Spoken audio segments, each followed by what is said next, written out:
All right, joining us now on 12 Sports tonight, John Gambadoro, Arizona Sports 98.7 FM, host of the Burns and Gambo Show, our insider. Gambo, it's good to see you. Let's just get to it. Is the season over?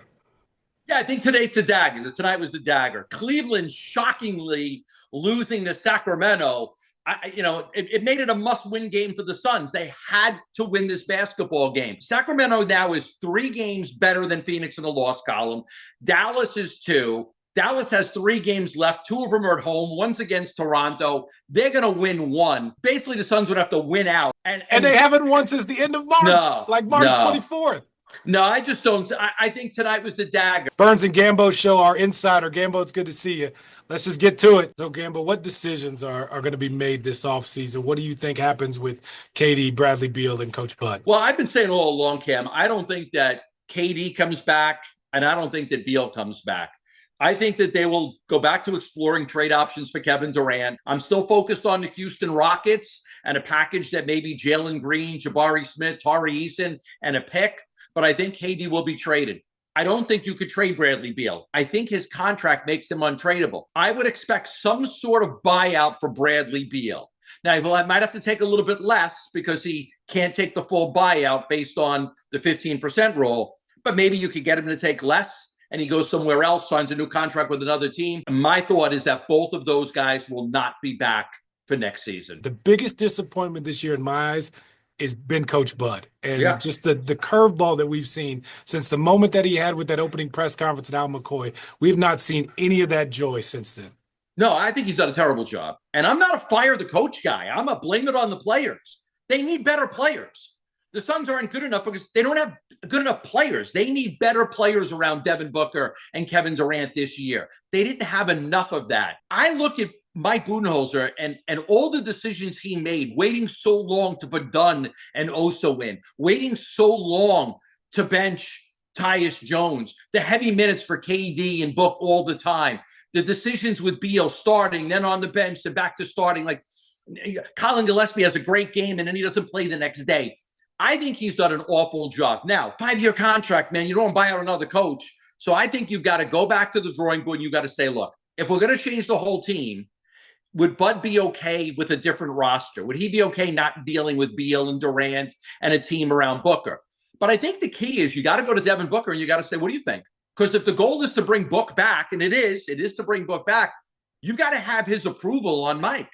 And if Booker's not on board, well, then I think you're going to have to make another coaching change. If Booker's on board and says, hey, I still like this guy, well, then I think you can find a way to keep him. But, man, he's got to change because he was a zero this year.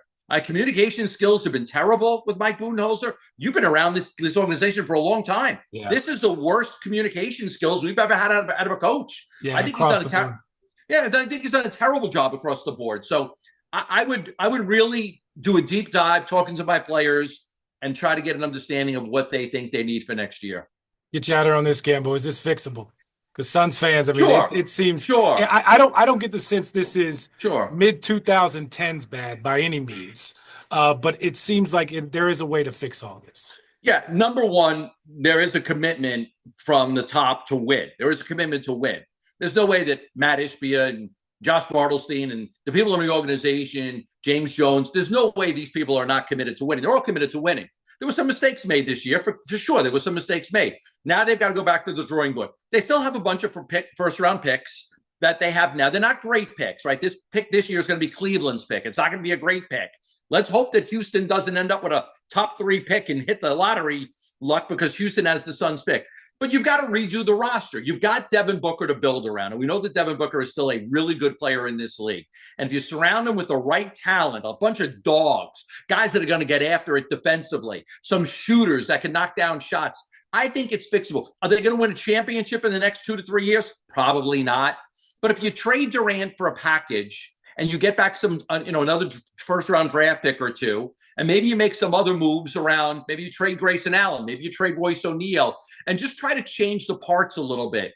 I think that there's a good trade package out there for Durant that would bring back good players to surround Book with.